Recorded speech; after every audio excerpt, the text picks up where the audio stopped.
going on, friends? The cylinder heads on your twin cam Harley-Davidson are not all created equal, and it really depends what year your twin cam Harley is as to what cylinder heads you actually have. Now, the changes Harley-Davidson made on the cylinder heads to the twin cam 88, this actually carried over all the way to the end of production in 2017. You might even be surprised to learn that the changes Harley-Davidson made were what Buell was already utilizing in those motorcycles and in the Sportster. If you're looking to install a performance cam in your twin cam Harley-Davidson, knowing what set of heads you have can make a really big difference. The twin cam engines were really known for having an issue with carbon buildup within the cylinder heads. This happens slowly over time, but as it slowly over time that carbon builds up, the flow starts to become restricted, you get less air in, you get less air out, and you basically start suffering from horsepower and torque loss. This was especially the case on the 1999 to 2004 twin cam model years. This all was a result of basically kind of somewhat was a poor design of head by Harley-Davidson. So right from the get-go, we already had a cylinder head that was somewhat poorly designed, and it only got worse over time as you had carbon buildup on the exhaust side of the head. And to fix this, Harley-Davidson took a page from the heads that were already in use on the Buell motorcycles and which were actually being put into the Sportsters in 2004. Guys, please don't forget, if you enjoyed today's video, don't forget to hit that like button and consider subscribing to the channel if you haven't done so already. For the 2005 model year, Harley-Davidson made some much needed updates and upgrades to the heads. And the first key indicator of this is when you're looking at the heads, is just simply looking at the valve guides. The 99 to 04 heads, Harley-Davidson, for whatever reason, made the valve guide protrude really far into the intake and exhaust ports on these heads. Now on the exhaust side, the issue was, yes, it did restrict flow, but it was also basically a carbon catcher. And then on the intake side, having that exhaust guide protruding down into the head as far as they did, it also kind of restricted airflow to a degree. Now with the 2005 head design, Harley-Davidson took that valve guide and recessed it back into the head, which really opened up the flow path on the intake and on the exhaust side of the head. Now of the two things this did, one, it obviously increased flow in and out of the engine, but at the same time, it also, by recessing that back into the head, you didn't get all that nasty carbon buildup over time, which basically would rob your power as it restricted that port as it collected on the valve guide. So far, it sounds great, right? But now here's the part you may not like.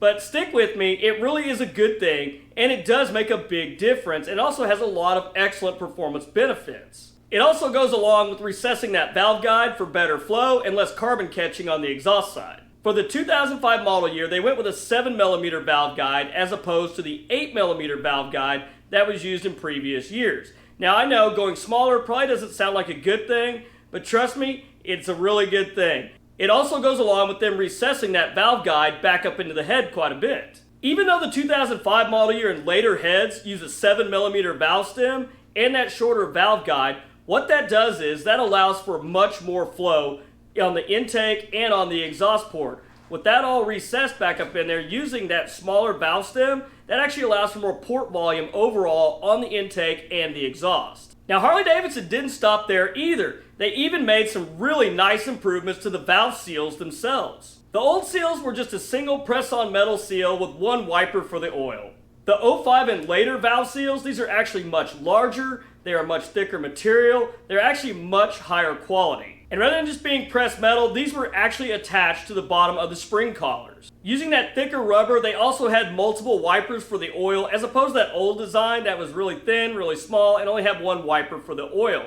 This really did help with a lot of the oil consumption issues that you saw from 99 to 04, which could be attributed back to the valve seals. The shorter valve guide allowed these larger and thicker valve seals to actually have a much better contact area with the valve stem itself. This allowed for increased valve lift, a performance seal, and not to mention those shorter valve guides, even though they were shorter, the walls in them were a lot thicker and a lot stronger than the old design. As I mentioned earlier, the old style had an 8mm valve stem and the new style was smaller with a 7mm valve stem, but this is where that performance aspect really comes into play, especially if you're wanting to do some high performance bolt-in cams, or if you want to go ahead and put in a set of high lift cams and change the springs out. The thinner valve stems, they actually weigh less, the top collars weigh less, and you take this into account across both heads, across 4 valves, you end up with a pretty significant weight savings. and that significant weight savings basically ends up being a lot less moving mass within the valve train.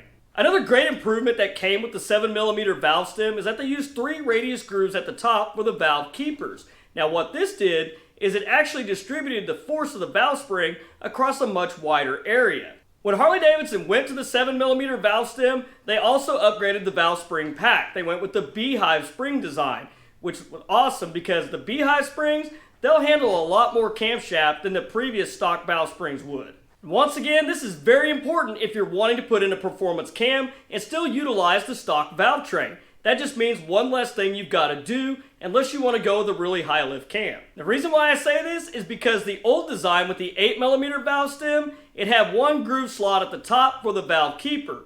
This basically put all the valve spring pressure off to one edge. Not really a good thing if you're wanting to put in a high lift cam, or even if you want to go ahead and put in a set of beehive springs or high lift springs and you're still using that one little single grooved edge with that valve keeper and you've got all that weight from the spring off to one side on the valve. 2005 and newer twin cam heads, in my opinion, they are just hands down leaps and bounds above the 04 earlier heads. We have much more port volume, we have less restriction on the intake and the exhaust port, utilizing those smaller valve stems and having those recessed valve guides. This solved the carbon buildup issue somewhat. You still get a little carbon buildup in there, but at the end of the day, you have much less moving mass within your valve train, and that's a big difference, especially if you're looking at going with a performance camshaft set. Valve guides and keepers are much stronger than before. You have a much larger radius transition from the valve stem to the head, and this just adds up to just a much better package overall. All this allows for a much higher revving potential even with the stock parts,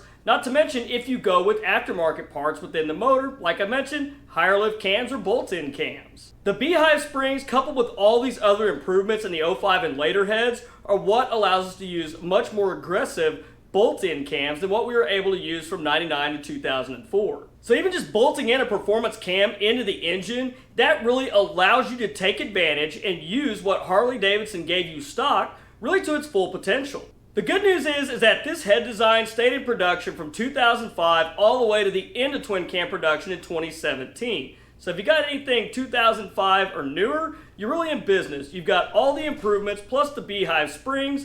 This allows you to use basically any bolt-in cam that you want, or if you want to go a step further and use a high lift cam and put in some high lift valve springs, you've already got a really decent head design to do so with. Anyhow guys, that's all I've got for you this week. If you guys got any little tips and tricks that you like to do to your heads, share it with us down in the comments. I think we'd all like to know what everybody else is doing out in their garage out there as well. Please don't forget to drop a like on the video if you enjoyed it. Consider subscribing to the channel if you haven't done so already. But until next week guys, you stay safe on the streets, ride smart, dodge those cars, and I'll catch you guys back here next Friday with a brand new video. Thanks for watching.